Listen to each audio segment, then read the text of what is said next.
I should have written my last name. It's so hard to remember. I'll put it in later. But I am Chuck. Yeah, what is your last name? Give me a minute. I'll look it up. Okay. And Jeff, we have Jeff Nelsen as a co-host today. The reason being is that Jeff has performed with, in many different venues, our special guest today. So we thought it'd be important to have Jeff join us to make this even more interesting than Jarrett and Chuck. So here we are.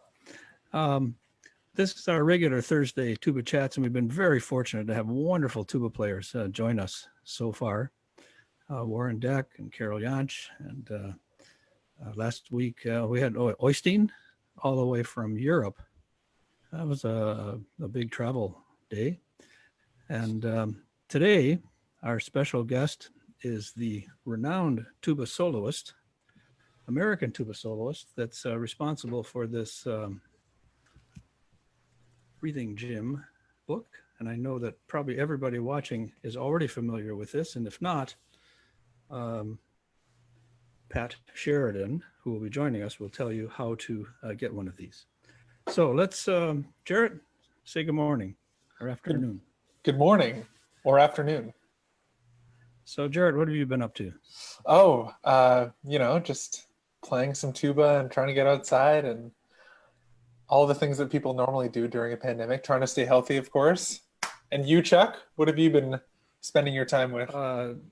The same thing, just taking my daily walk and playing more than I've played in years. Every day that the tuba is just sitting there waiting to be played, calling out. It just sits there, right? It doesn't get played. It just sits there, right? No, it calls out. It does definitely calls out. And Jeff, what have you been up to?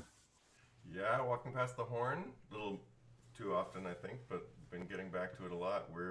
It's exciting. Canadian Brass is starting to do some recordings from our homes too, so it's the time to figure out these microphones and how to get the horn sound captured. It's you and me, man. It's all of us, tuba and horn, are the tricky ones to get on the mic in the ways an audience hears it. So that's been my. Well, maybe Jarrett will give us some advice later, because I've heard some of his recordings and they're quite excellent. Oh. So Jarrett, introduce our guest. So our guest today is Pat Sheridan, who, I feel like I say this every week, but this guest needs no introduction. Soloist, former tuba player of the President's Own Marine Band, and just an overall amazing person. I've met him very briefly, but the 30-minute lesson that I had with him about 8 years ago, I still remember everything he said. So you can test me, because I do remember. So letting Pat in. Wait, he's here? There he is. Pat, I'll be darned. Looking Hey! There he is. Nice to see you. Hey. Wearing appropriate red, Canadian red. Thank you so much. Yeah, as well, planning. Yeah. How you doing? Nice to see you guys. It's great to be here. Yeah, I'm doing fine. It's weird, but whatever. Where are you? Are you? Where am I? I'm in Chandler, Arizona, just outside of Phoenix. Nice. It must be summer by now. 110 degrees at least. Yeah, we're on the face of the sun for sure. We've had triple digits since the end of April, actually. So, but you can tell that we're into that place where we're getting ready for the long haul, because everybody in Arizona, it's like going into the mid 90s every day, and it's only 60 in the morning. We're like, isn't it fantastic before the summer? Or most places like 95 would send everybody to the hospital, right?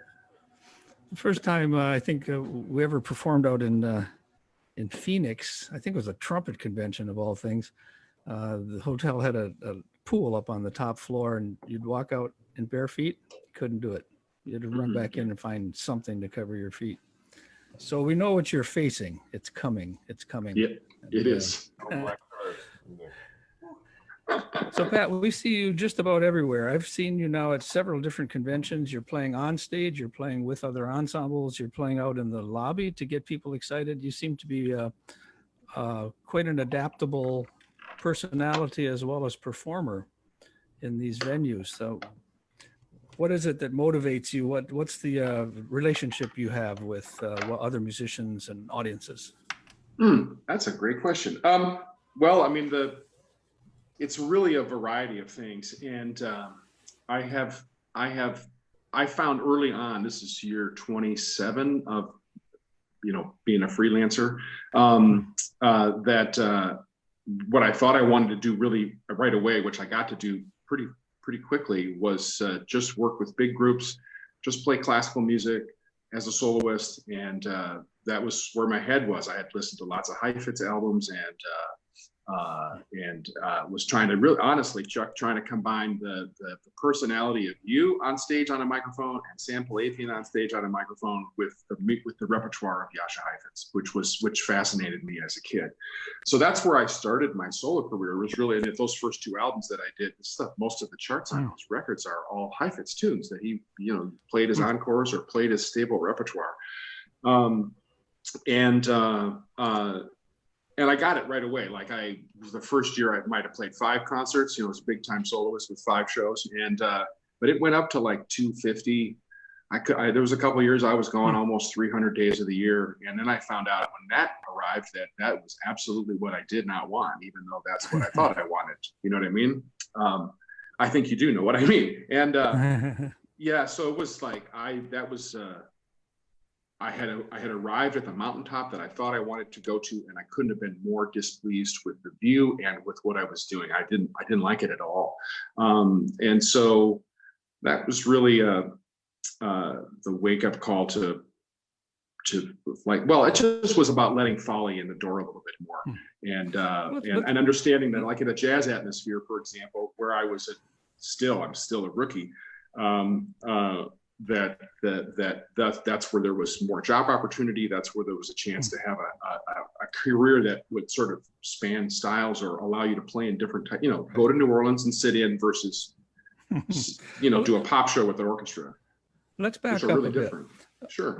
Back up a bit from school. You did the Marine Band. Now that's a pretty big commitment. That had to be at least 4 years. I'm pretty sure you probably didn't sign up for a second round. No. So at least 4 years. Yeah, it was 4. But I won the job when I was 20, and did the gig, and then I thought I wanted to do what they let me do while I was there, which was solo a lot. I mean, they really gave me an incredible opportunity to stand in front. But I was just terrified and was without a compass in terms of someone to look at and say, okay, is there a way to do this without playing in an orchestra or teaching at a university? Is there a way I can just go out and be a soloist and on the tuba? How silly. Well, we were talking to Roger Bobo a week ago, and he said along the way he had that opportunity maybe to be the first tuba soloist, and he said it took him a while to get to that point. He kind of wished that he had struck off and done that almost immediately. And it sounds like the next generation, which you certainly would be, you made that decision that surely the Marine Band, what an opportunity. There are quite a few people that have come out of Marine Band or the military bands that have had that opportunity. And it's been a really good start, probably just for what you're saying, to think it through. How do I perform in this? That's exactly right. At the time, because when I left the Marine Band, I actually went to University of Michigan, got my master's degree in marketing and finance, and left music for 2 years. Which when everybody looks at it now, they're like, oh, you went and got a business degree to go be a freelancer. It's like, no. I was trying to figure out a way to afford playing the tuba on the weekends. I got to tell you, there were a few times that people have come to me and they said, I hear that you have a business degree. And at first I thought, well, that's odd. Now, why would they think that? And I said, yeah, so I went with it. Sure. And realized later they had heard that you had the business degree, and somehow I was the next tuba player they saw and figured, okay, I guess you have a business degree. But, we encourage, Jeff, you might respond to this a little bit. We encourage when we do workshops, we ask people, well, what program are you in? They'll say performance. We'll say, well, at least add music education. But how about really branching out? And really, it's with you in the back of my mind when I think of this. Why don't you get a business degree? Why don't you have music and business? Performers, you can perform without any degree. but there are a lot of things you can't do without some training and so forth. Jeff? Yeah, oh, for sure. And that, Pat, great to see you. You Thanks too, for buddy. sharing. This is awesome. And this is the talk we had, right? Last time we saw each other. Exactly. In Bloomington about IU and what Pat's been doing with mixing the business with music and how IU has got the cross-pollination with the Kelly Business School. And one super interesting thing I wanted to share too, Chuck reminded me, was I heard recently I was talking to the Kelly Business School. I did a fearless performance talk for them, to their students. And I heard that there were 3 or 4 schools where they had really, really successful business programs. And it was because the business program was close to the medical school. And the same with the music school, that the music school was close to the business school physically, even that the buildings closer together helps music go further out. So what have you been doing, Pat? And I don't want to sideline you to not what we were talking about with the Marine Band, but how did you end up going for that degree, and how did it feel when you first left school? And Well, I decided exactly halfway. Yeah, I decided halfway through. So it was a 4-year commitment. At year 2, I bought the big, thick Barron's or whatever the thing was to prepare to take I don't even know what it's called. It's the GMAT, the graduate management, whatever it is, the test, that you have to have as part of your entrance for a master's degree in business. And I studied for 2 years towards the latter half of my time in the Marine Band, and I was really looking for a degree that would allow me to change careers so that I could get on a plane on a Friday afternoon and just go be Sam or Chuck on the weekend by myself. Literally, that was all. I was like, because I was like, I'm not going to go play in an orchestra after I've been in a military band. After a military band as a tuba player, so such a phenomenal place to have technique in, not count rests, right, Jarrett? And it's just a different craft, right? And I'm, to be honest, I'm a band nerd from Minnesota, so I still am a band, like a concert band guy. I still listen to concert band music, for crying out loud, and I don't play in one or lead one. So that was, it was, and as like 23 years old, I had gone to 3 institutions to get my degree in tuba performance so that I could laminate it and hang it in my shower. And there's a lot of context behind that, but it's like, like English is so different across the United States that when you transfer from Northwestern University with the Medill School of Journalism and you get an A in freshman English, when you get to Arizona State University, guess what you have to do? Take freshman English again. And then when you get a job in the Marine Band and you got to pay for 60 credits to get your undergraduate tuba performance, guess what you have to do at George Mason University? Take freshman English again. I got freshman English done 3 times. I didn't mean to upset you. But it's this so this idea of, I was like looking for a legitimate degree that would like let me wipe the whole tuba performance thing off the map, because I would go to interviews to go to business school, and you'd sit across from a business person and they said, so you paid 3 schools money so you could sit in a room and practice? And I was like, yeah. And they're like, which part of that did you think was a good idea? And I'm like, I guess I wasn't paying attention or paying for it, or, you know what I mean? Like, in other words, like I hadn't been to that place where you had to explain it to somebody that was out of music, and then to understand how unbelievably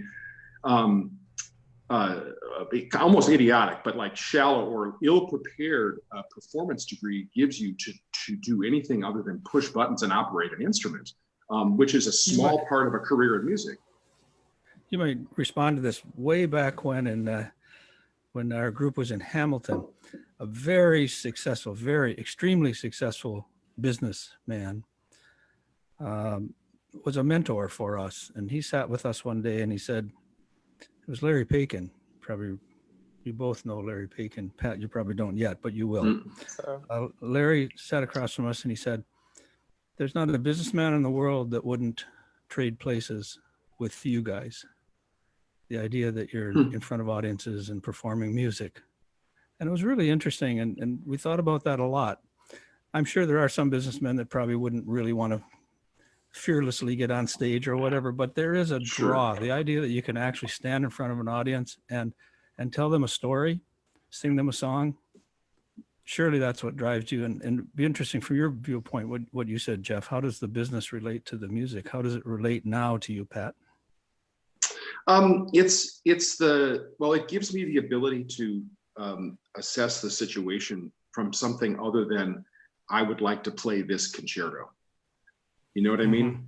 That's not what drives me anymore. And in fact, it doesn't drive me when I'm commissioning somebody. It doesn't drive me when I'm trying to program. I have been audience centric since the moment my business school stats professor looked at me in the face and he was like, well, why don't you just go take your tuba and just go do the thing? And I was like, well, what am I going to do? And he's like, well, what would the audience want to hear? And I was like, I don't think anybody ever asked that question in the School of Music one time ever, or would have even considered giving even 50% of that information credence, because as artists, we're supposed to be pushing an agenda of artistry, right? Maybe. Bravo. I don't think so. Yeah. So Bravo, I really feel that's like that's where my head has been for a really long time. And actually, Chuck, you and Sam really gave me permission to, put on a Carmen Miranda outfit with the Army Band and play Tico Tico, and put on a Bumblebee outfit and play Flight of the Bumblebee and lay on my back and do all kinds of stuff but knowing then too that it's like, well, but that's the little frosting at the end. You still got to go out. You have to move people, and if you're going to get on the microphone, you have to have a range of ability to be able to touch people, because you are their therapy. You're there to heal them when they're in the concert hall, whether it's via laughter or tears or nostalgia.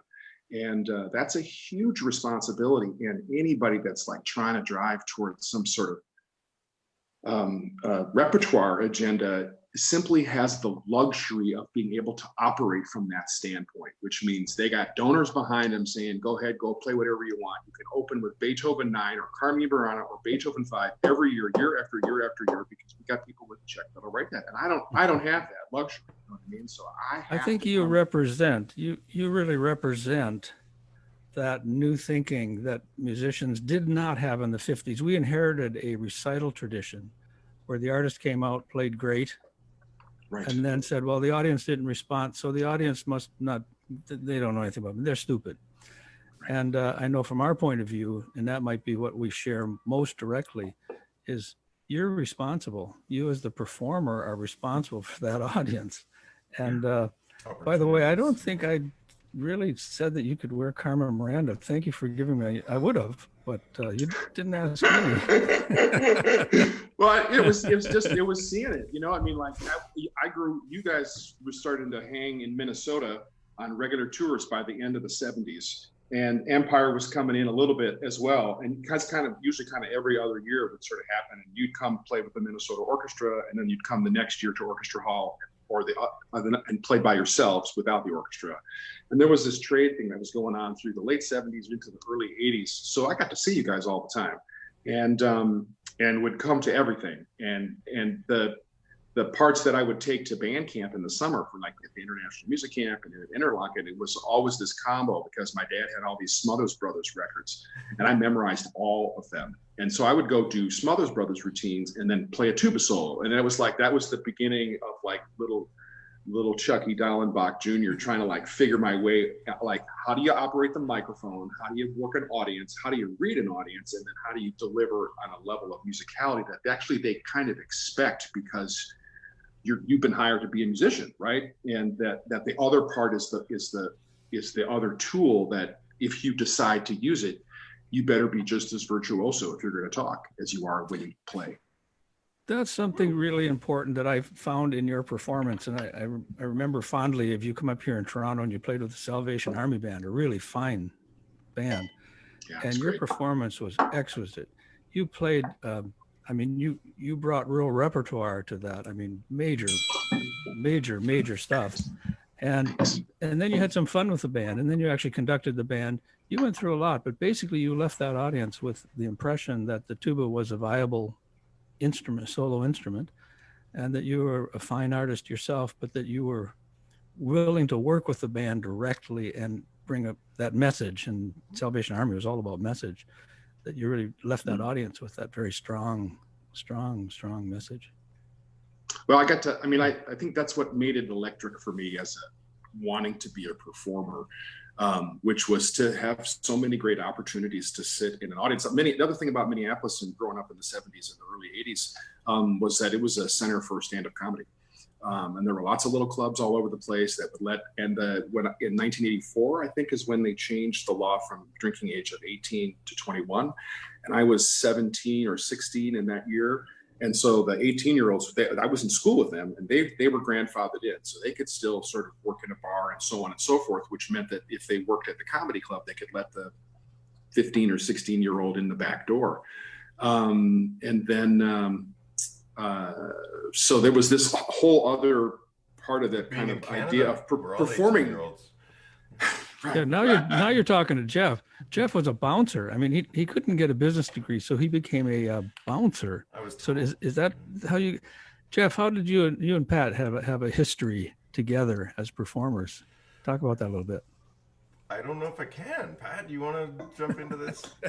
No, there are pictures at a variety of post offices across Canada that explain it just like an IKEA instruction manual. So you have to go to those post offices to be able to find out the adventures of Nelsen and Sheridan. Exactly. So you'd go to comedy clubs? Oh yeah, I still it's one of my favorite art, things. Right? Yeah, me too. Yeah, the patter, the part of it that's jazz, that's improvised a little bit. The part of it, like to go see somebody. I'll never forget this. The first time I saw Jerry Seinfeld perform night after night after night. I got to see him 4 nights in a row.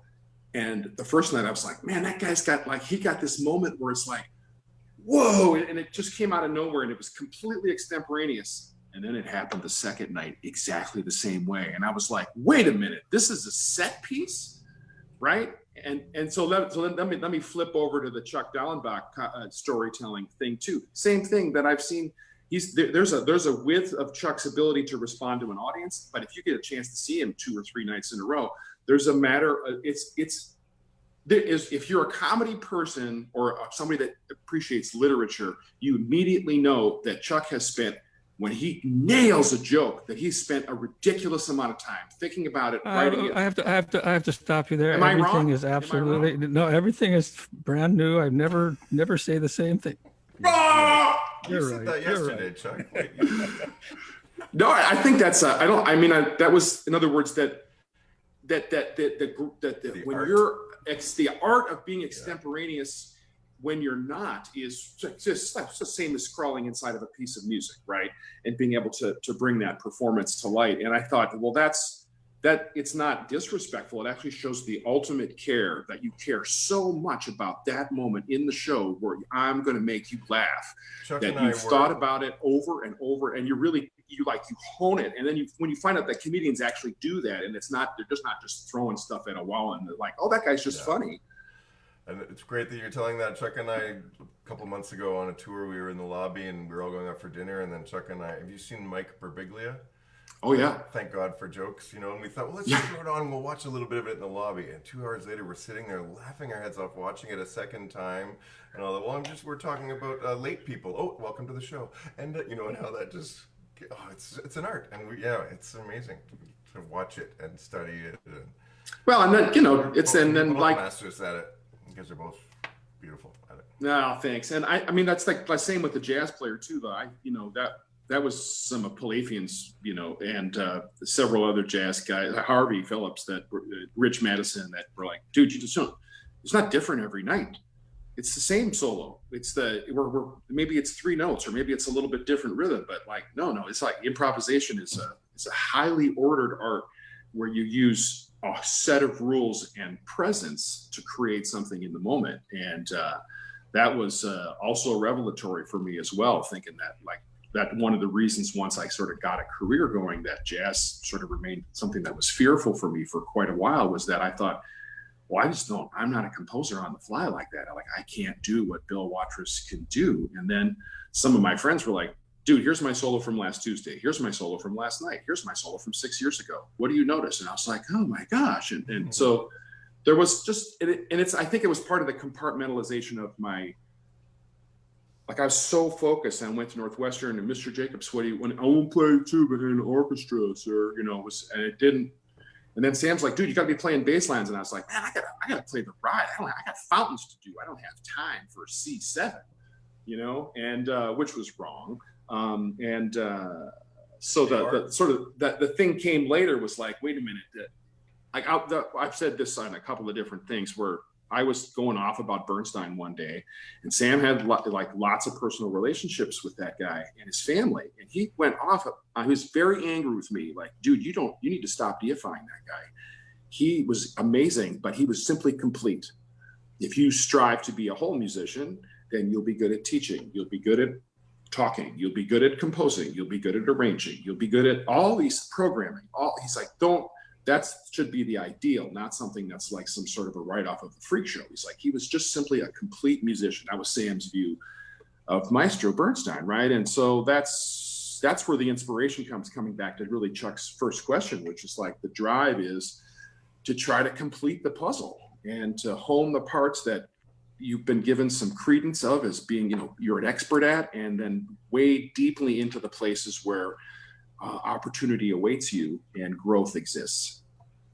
I've been impressed with two things, one live and one recorded. The live was when Jeff and I tracked you down at the, I think it was the Texas Bandmaster, Texas TMEA, and we tracked you down and sent you a message. Midwest. Okay. Yeah. We sent you a message backstage and you answered, and we came back and we kibitzed. We had a little bit of fun. And next thing you know, you had to go out on stage. We ran out and sat in the audience. And after all that fun and joyous backstage foolishness, you played this extremely high note. It must have been a high Z. So quiet, so effortlessly, and it was just gorgeous. And the fact that you could shift gears just seemed to me had to be one of the main qualities that you as an artist of really being able to put yourself into that mode. And Jeff, I know you talk a lot about the fearless performance and really being tuned into your performance, being there for the moment. You two guys, maybe talk about that a little bit, because that just seemed extraordinary to me. Well, I want to share with you, Pat, too, about how blown away Chuck was by that. I know that. That was a premiere performance of. Yeah, thank you. It's called Land of the Living Skies by Pete Meekin, and it was a commission. It was we premiered it with the Air Force Band the year prior, but that was really only the third or fourth performance of it, and it was the first time in Midwest. So I was so glad that you guys were there, and I didn't freak out when I knew that you were there. And so how did you not freak out? That's what Chuck. Well, I mean, it was or how do you do that? It's just. Yeah. I think it's not really for me anymore about the freak out. For me now, it's because it's something I've done so many times. That I got to get myself ramped up in the afternoon like this. It used to be I got to calm down starting 5 days before the jury, as a student in college, and pass the test. Yeah, right. And that's actually a lie. It was way earlier than 5 days. It was like the first day of the semester. Like, what are you playing for your jury? Oh my God, I don't know. And then now it's like all of that fear-based stuff. The Marine Band really cured me because we went on tour.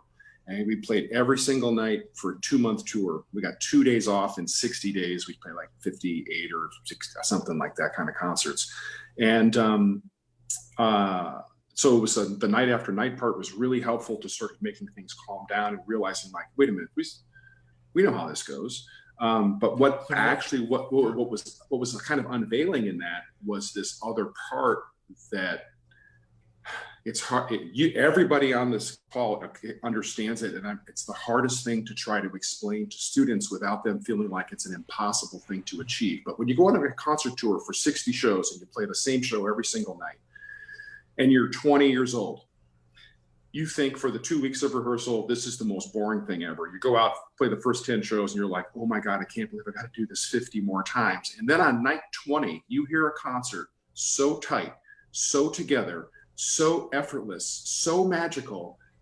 And you realize in that moment that the only way to get a concert that tight is to have played 19 concerts prior. There is no shortcut. There is no like, well, what if we have a couple more dress rehearsals and a blocking rehearsal? Then maybe we're going to get night 59. No, the only way to get night 59 is after 58. And so, and you know what I mean? So like, then it turned into this like, what's going to happen on night 40?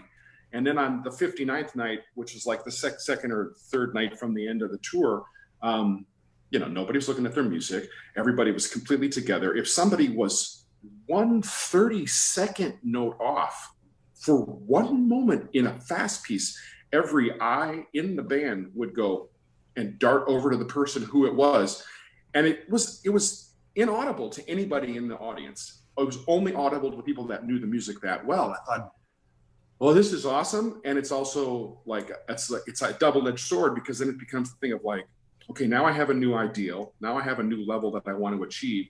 But that means I better really do all the stuff we've talked about, which is pick the repertoire that's going to do the right stuff so that I have a chance, so that somebody will give me the opportunity to repeat it 60 times, so that when we get out to having performed Flight of the Bumblebee 3,000 times, it can be, it's not a thing. It's like a whole, it's like, I'm not coming up with the right word. It's just a whole thing. It's not this individual thing with lots of notes in it, and then you do this and then wiggle your head with no, it's just this like a motion, and you have to have done something that many times to really get to the place where people that are looking at you doing it and going like, how do you do that so effortlessly? And how does that happen? And how can you just go boop and then change like that? And it's from repetition. So that was always my thing for my students when I was teaching at the university, Jeff, which was like, don't make your senior recital your first stop on tour. Make it your last stop on tour. Get on the road, go play it anywhere you can, any moment. And because the last night of tour is definitely the night you want to hear. And what makes the first night of tour interesting, if you're a fan of Phish, if you're a fan of Bobby McFerrin, if you're a fan of the Canadian Brass breaking in a new show, is to be able to go to the last night. That's what I like about opening night. I don't like opening night for the sake of opening night energy. I like opening night because I'm going to go back. You know what I mean? So everybody, mark that spot in this. That's probably the most important thing. I love that. Don't make your recital the first stop. Don't make your concert the first stop. There's the flip side of this, however. You're recording. You've heard people say that's silly, never really happens. But I was driving along, minding my own business, listening to the radio, and suddenly there was Pat Sheridan playing a cut from Bonbons. You're recording. And I had one of those drive over to the side of the road and stop and listen moments. It was just out of this world. And I all I could hope was that you weren't actually out there making a career of this, because this would just set the standard so high. That recording, every piece, there's not a single piece on there that on its own wouldn't be difficult. And you did a whole recording of one amazing piece after another. Yep. And you know how long it took us? We did it on a Saturday. Really? Took 4 hours. One day. Yeah, it was 4.5 hours. That was it. Half of one of those pieces would probably wipe me out for an entire day, and you did a whole recording in one day. Who was the pianist on that? Who played the piano? That's well, you know him. This is the father of one of your members. So Rich Ridenour. It's Brandon's dad. Rich Ridenour. Rich had quite a career. He's a pianist, but also very much in tune with what we're talking about. The idea of an entertaining, a finished artist, but an entertaining artist as well. Yeah. I wonder how he felt about accompanying. Do we have anything written about Rich or something we could read, or is any chance we could? Well, let's see. Maybe he's around. Yeah. Is he here? We could get Brandon to bring him in or something, right? Speak for me. Ooh, Stacy Ridenour. Hey, look, it's the old man. Rich. Hey, what's going on? We're in the light. Look at you. Are you wearing a hat because you finally lost all that silver? No, it's still silver. Look at him. Rich, you look a day older. Thank you so much. This couldn't be your birthday, could it? It could be. Oh, Somebody let you know. Yeah, happy birthday. So what are you guys all doing? What's Pat doing in this picture? we're here. This is an intervention. Is it? How did Bonbons happen? How did it happen, Pat? Well, actually, Lollipops was the first one, and Rich was he was friends with these two foot doctors in Battle Creek that started the brass band at Battle Creek because they were involved in at Falcone. Is this right, Rich? And That's I think that Rich had played for Stephen Meade and or some other great artists up there at the Falcone competition. And so I had started my career as a tuba soloist, which was really teaching high school kids in Chicago and playing recitals for my teachers who would pay me $50 to come do it.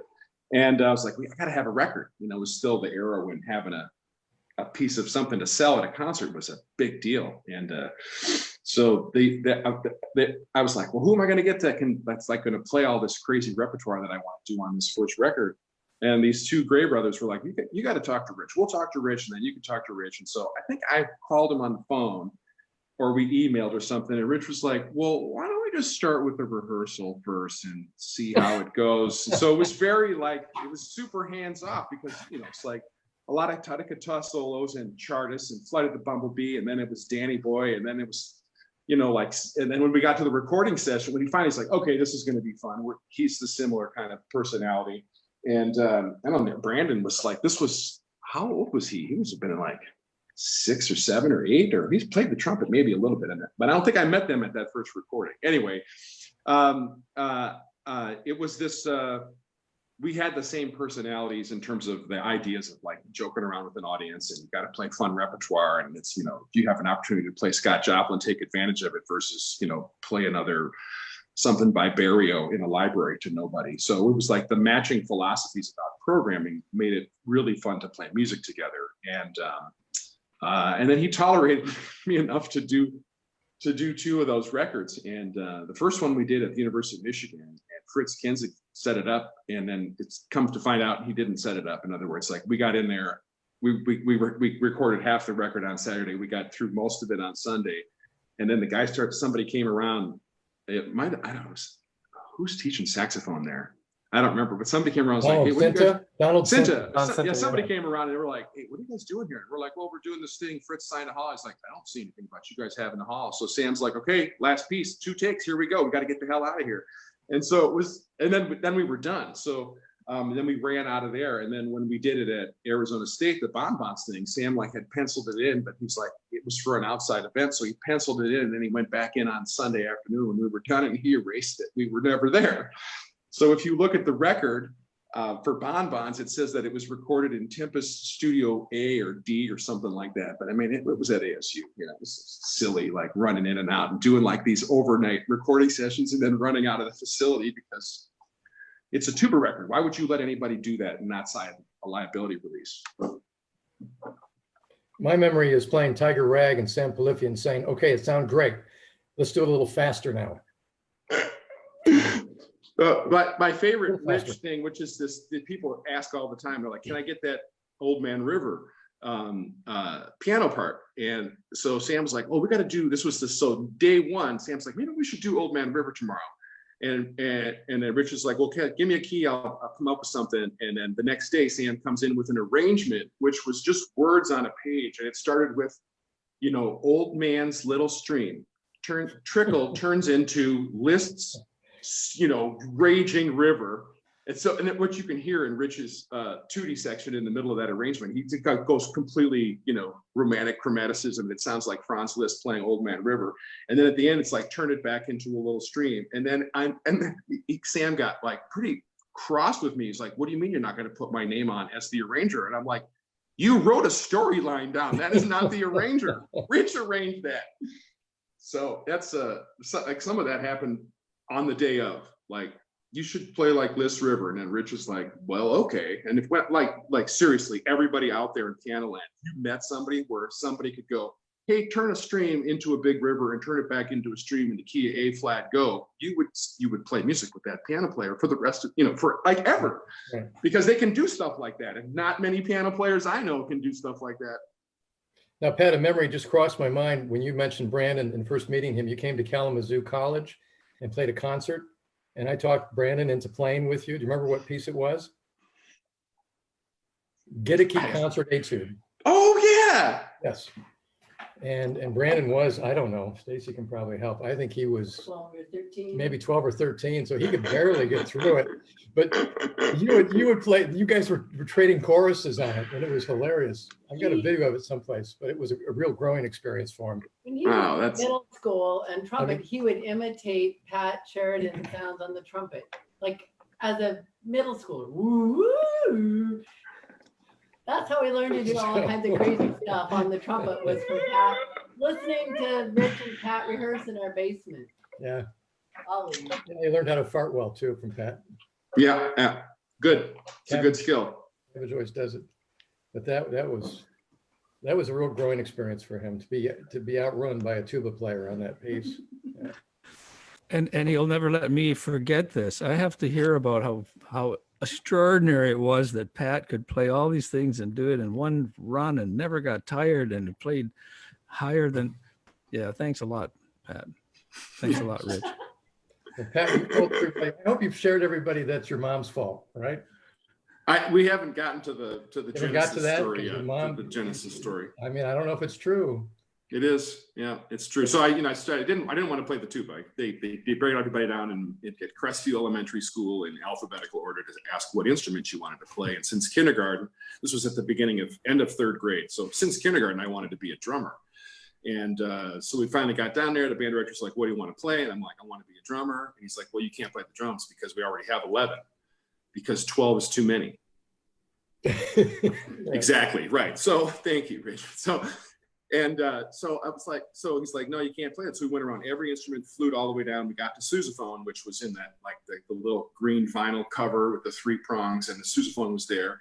And the low B flat came out on the first try. And he's like, "Well, you're a tuba player." And I was like, "No!" It was awful. Like, please no. And so then he sends me home for the summer with the Rubank book. And the context here is that Mom had been teaching me at home on the piano since before I went to school. So I'm playing with both hands and playing a melody and playing bass lines and playing harmony.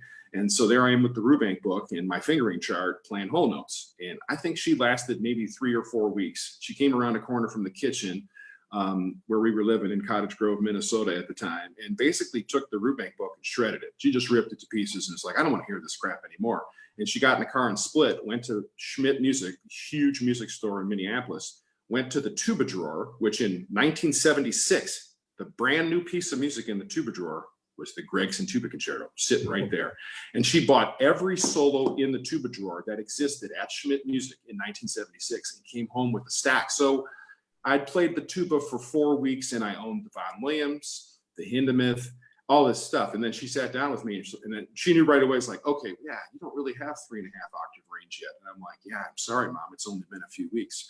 She's like, "Well, we're not doing this whole note crap anymore. We're going to play melodies." So she found I think I still have it actually. It's a piano vocal book, and it's all the Peanuts. And so there's like pictures of Charlie Brown and Snoopy, and all my fingerings are in under the treble clef notes. And she would play the piano part, and I would play melodies, and that's what she wanted me to play. So like, before I even had a lesson on my instrument, or before I had any exposure to my band director in terms of an education, Mom was like, "You're not going to play whole notes. You're going to play songs.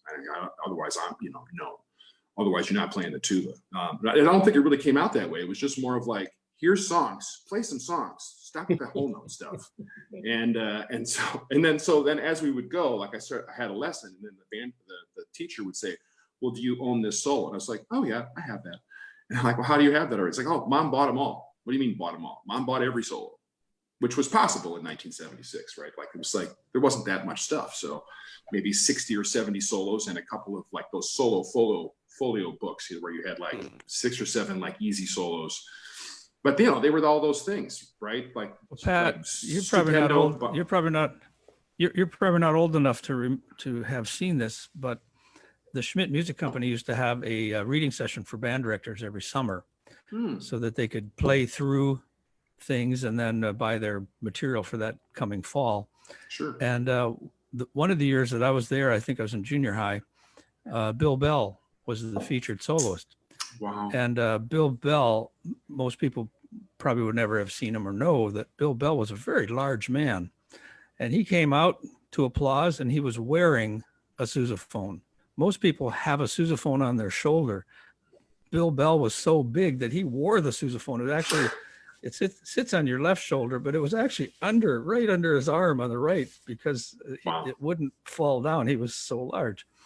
And he played all the amazing repertoire for tuba at that time. I mean, really sensational tuba solos. One was the Beelzebub, and there was the strongest man in the high school band is the man that plays the tuba, and then he sang. It was I don't even know that one. fascinating. And of course, when Yuba plays the rumba on the tuba down in Cuba. Mm-hmm. So that's what really excited me about playing tuba. I thought if you could play Yuba, and I noticed you did not play Yuba. That's on the list. That's on the list, Chuck. Oh, good. That's on the list. Good. Interestingly, then after that first summer in the fall, Mom reading the St. Paul Pioneer Press or the Minneapolis, whatever the newspaper, and she's like, "Oh, there's a tuba soloist with the University of Minnesota Wind Band here this fall." And in my first fall of being a tuba player, she dragged me down to see Dr. Frank Van Cresciuto with the wind ensemble from the University of Minnesota and their guest artist, Harvey Phillips. And he played the Von Williams with band on the first half. He played the Ben Cresciuto Concertino by the conductor, which is a really cool piece that doesn't get played often enough, and did the karaoke. And the history of the University of Minnesota Wind Ensemble right around that time was that they had previously been the first band to go to China, and then they had made this big Russia tour, and the soloist that Ben Cresciuto had taken on tour with him was a gentleman by the name of Stan Fries, who has a huge history as a great tuba artist, and then was the director of entertainment at Walt Disneyland, right, for a really long time, and was on Hee Haw as a tuba player, and so there was this. I didn't know that I had sort of stepped into this cool place where all that was. And then I got to high school, and my piano teacher's name was Carolyn Van Nostrand, and guess who she went to high school with? Bill Bell.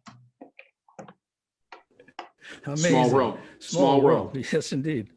Rich, so this must have been an amazing moment. Brandon lurking as you're accompanying a tuba soloist. What do you think? What did Brandon derive from that? I mean, it just must have set his ears on fire. Yeah, I think that's correct. It sure did. It inspired him. He absorbed a lot. He was little. He was. Get in the picture.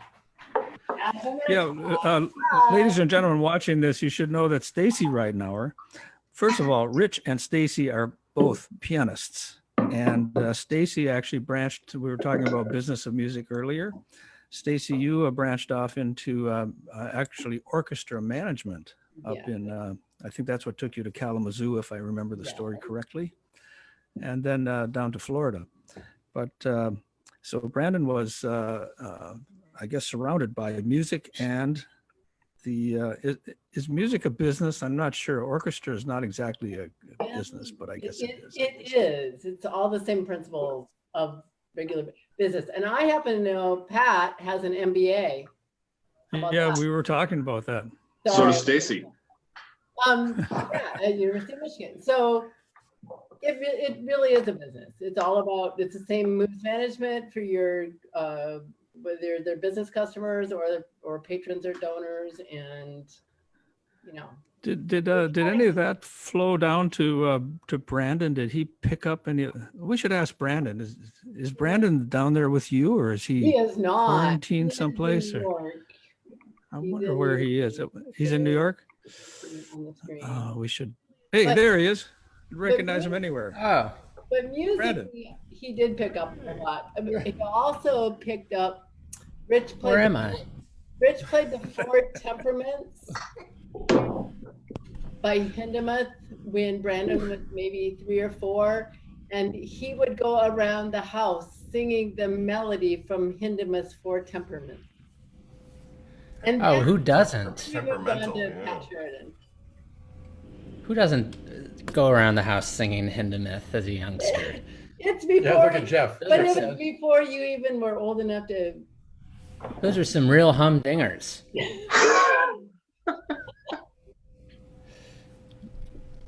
Well. So Pat, speaking of comedy, Brandon's a big comedy studier, obviously. Anyway, go ahead, Brandon. Good to see you.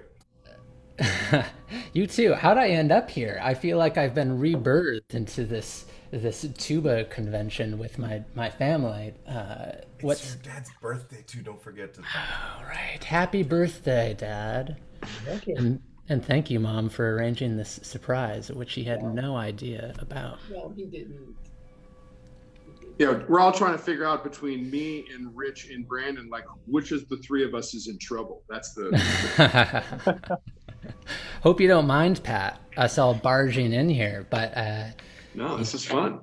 when I saw all the potential for stars aligning here, it'd be a great place to be reunited, and also credit you for this strange way of matchmaking through brass. I wonder if, like, I was sort of heading down like kind of a pianist path, I think, until I was around 10 or 11 and met you and heard the wonderfully strange and impressive things you could do on the tuba, and I tried to do those things on the trumpet, and I think that your abilities were one of the reasons why I decided to give the trumpet more of a shot. So Well, Family I'm glad it worked out. Our family always refers to Pat as Uncle Tip, and I can't remember where that came from. Yeah, I don't, actually, I don't that's think that's we're my allowed to first tell that story.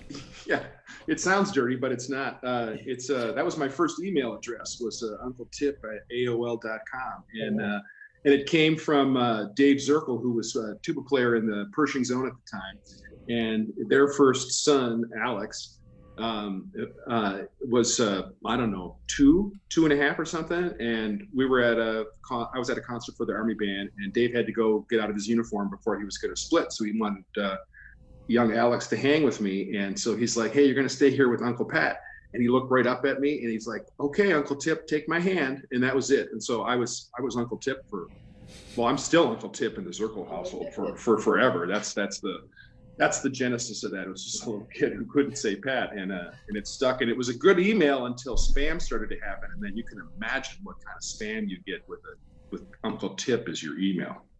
Brandon wanted to play the drums too, but It's true. I did. It's in my new bio as well. Yeah, I wanted to play the drums until I heard what a brass instrument could do. And funny enough, it wasn't the trumpet, it was the tuba, at least in person. And it was, I don't think I ever realized how strange it was to be growing up in the house. I don't mean strange in a bad way, but strange in the sense it was just unusual for a young person. I don't know if you could say that I was an aspiring musician just yet, but I was playing music regularly, and I'd take piano from my dad, and I'd try to practice the piano every day like a good son. But it was unusual because players like Pat would come by and make these crazy sounds downstairs in the basement. And when I heard how much fun my dad and Pat had with music, it made me want to consider it more seriously. So, and also, I don't think I knew how difficult it was, the things that Pat was doing on the tuba. So there's something to be said for that as far as education and learning how to do something. As soon as somebody says, "Oh, you can try to do this, but this is also really hard. You're probably not going to be able to do it," that can be really stifling in education versus just experiencing something and seeing what you can do with it. So it was a strange, beautiful education that I had at home. Well, I think I had the same feeling that when those recordings came out, it really set a whole different standard for tuba. The fact that the range increased by about an octave just from those recordings. I think suddenly everybody had to play extremely high. You do that. What's the violin? Oh, Hot Canary. Way up high. Yeah. Mm-hmm. Things like that. I mean, people just weren't doing that sort of thing on tuba before. And I think talking to Brandon, you were the one that kind of told me some of the background to that, because I didn't know until I met you that it was in fact your father that had played the piano on that, and that between them, the Herculean effort of putting that together in such a short amount of time. I mean, I think again, talk about changing the scene. That's the sort of thing people would have spent, they would have put recording sessions over at least a 2-week period. And you're saying you did it in a day. Yeah, Crazy. one was 2, one was a day. I think if there's I wish, well, maybe you can tell me at opening day it's different, but I mean, I wish there was still this era where there was enough financial incentive to be really in the studio a lot, and that you could push product out the door and it would at least self-fund, you know what I mean? Because the thing that I really still want to do, and which is to aspire to that high fits thing, which is the reason those recordings that were studio recordings sound like live performances is there's 2 takes, right? You come in the morning, lay it down, go to the Russian tea room, have a little tea, have a whatever, cigarette or whatever, and come back in the afternoon and lay it down again and walk out the door and go, pick a good one, boys. And I'm like, well, crap, man. If I'm expecting people pay me big money to go play a recital, then I ought to be able to do that at 10 o'clock in the morning and lay down a 2-hour recital or a 60, 70-minute thing.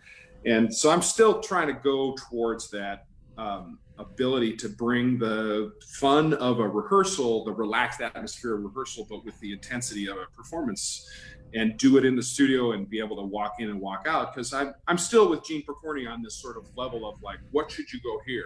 You should go hear live concerts. Then if you can't do that, you should hear recordings of live concerts. And then after that, what? You should go back to a live concert. It was like Gene was always, in other words, like, everything else is, be careful what you're aspiring to, because if it was made in a studio and it's got 7,000 edits in it, then, the Beatles would just let it roll in the studio. Once they wanted to make an album the way they wanted to make it, they just go in, and there was no take 1, take 2, okay, stop, go. There was none of that. It was just very flow enabled. There's something really stifling. As soon as somebody even just says, okay, ready, mic's on, take 1, then suddenly it just feels so unnatural. That's not how you practice. That's not how you perform. So therefore you're going to play totally different.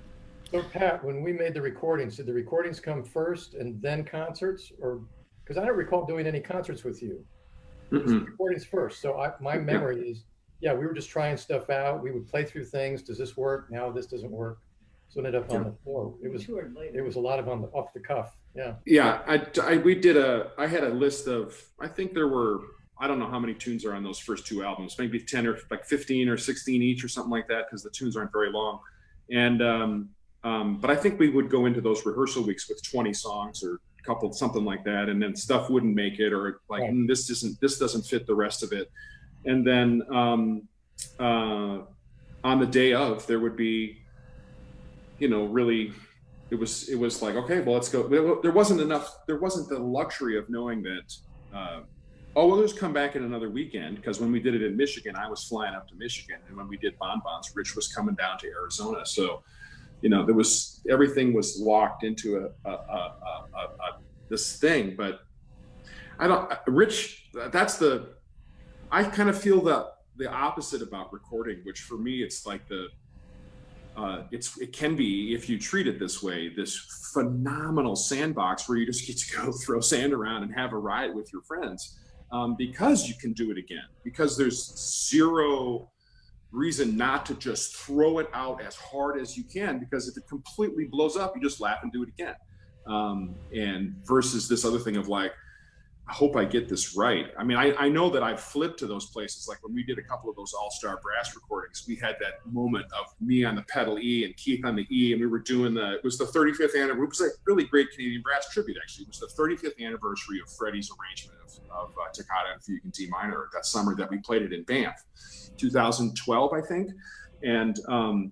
And Marty was doing this thing, and he was going up to the sail note, and he nailed it every single time. And Keith and I could not lock the low E underneath him. And he finally looked at us, and he said some stuff that I'm not going to say right now. It was just awesome. It was the Viper, right? He's like, and Sam was laughing over the microphone. It's like, yeah, guys, anytime you're ready to lay that down. And I looked at Keith, and I was like, okay, let's just dial it back 10% and nail it. And then they can turn us up or something, right? In other words, there was that moment when it was like, yeah, Marty's not going to lay out too many more, double Ds. So we better frickin' do this right now.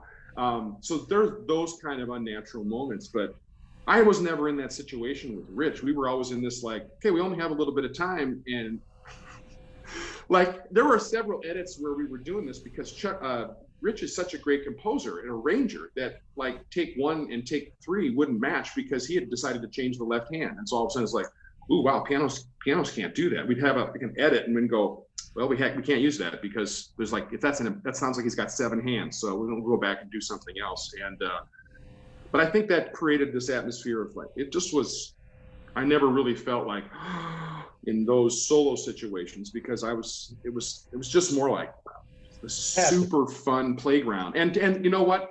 Sam Pilafian in those situations was awesome. He's one of the, when he was on his game in the recording studio as a producer, he kept track of everything really great.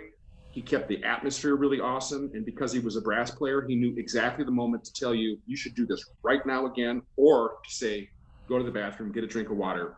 We're not doing anything for a half an hour. So you could really, as a player, hand yourself over to the producer and let him take care of you. And he was going to bring it home, which is really kind of the way the producers were in the 50s, 60s, and 70s, right? I mean, they were above the maestro in those settings where they were the ones that knew what Schulte wanted. So they were the ones in the booth bringing that performance home, saying, hey, maestro, this isn't really what you said in the rehearsal. Okay, let's do it again, kind of a thing. And Sam was maybe more brilliant at that than some of his stuff that he was the most famous for. One of the best things that Sam did for us, I think it was on Lollipops, there's a takeout, and a lot of people probably don't hear it because it happens about 30 seconds after the last selection. Am I right? Yeah. You know what I'm talking about? And he just let us freewheel. Yes, bonbons. Oh, was that on bonbons? I'm Yeah. sorry. Yeah, so we wrote our own piece on the spot. But you have to wait like 30 to 60 seconds before it plays. It was brilliant. You know, Pat, I have a beef with you. Ever since working with you, I've never had a tuba player call me to work with. Nobody wanted to work with me since I worked with you. Yeah, that's the selfish part. I don't want anybody. Hello. I don't want you to Hello, Rich. Rich, are you there? Oh, you're busy now, I guess. Let me get my phone number, 269. You know, I was just reviewing. I was kind of going over in my head what we've talked about over the last hour, and I think this is one session. And Jarrett, you're going to be in charge. I think this has many messages for the young players. What you're going to face, how to approach concerts, how to think about your time, your space, right up to recording. The idea of recording sessions.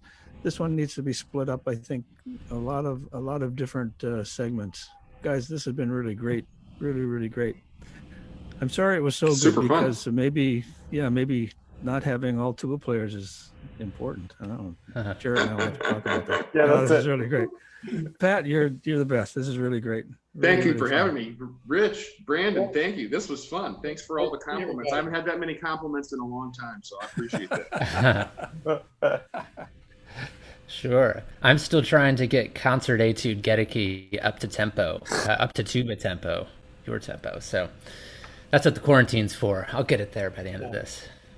Jarrett, Chuck, I'm easy to find. I know a lot of the tuba literature. Give me a call, yeah. Happy birthday, Rich. Happy birthday. Yeah, happy birthday, Rich. See you, Jeff. So Jarrett, Yeah. Jarrett, maybe from your point of view, Jarrett could summarize where are we at, and this has really been great. Oh, don't put this on me, Chuck. I'm just kidding. No. I mean, it's been great. Pat, for me, as someone who's a little bit younger, just seeing you, and Roger Bobo talked a little bit about this. He felt like he was the person who sort of like dug out the trail for a lot of these people who wanted to be tuba players and tuba soloists. And something that was really enlightening for me when he talked about this was that if he could trade everything, he would do the soloist thing and just like, give everything away. But for me, I mean, listening to some of your stuff early on was just so monumental for me. So, I mean, if you want more compliments, I'll give you my number.